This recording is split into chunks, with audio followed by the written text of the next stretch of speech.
show you the camera quality of Asus ZenBook Duo. So let's see. Actually, a person commented in the comment box to make a video on this, so I'm making it. So let me go to the camera.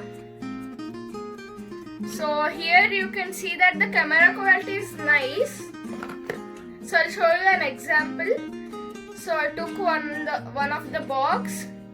So the camera quality is nice, but if you are using it for Zoom meetings, then it will not be that nice.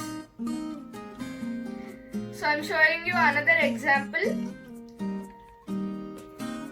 So if you want to see my another video of this laptop's review, full review, then I'll put in that I section. So you can press that and you can see that video.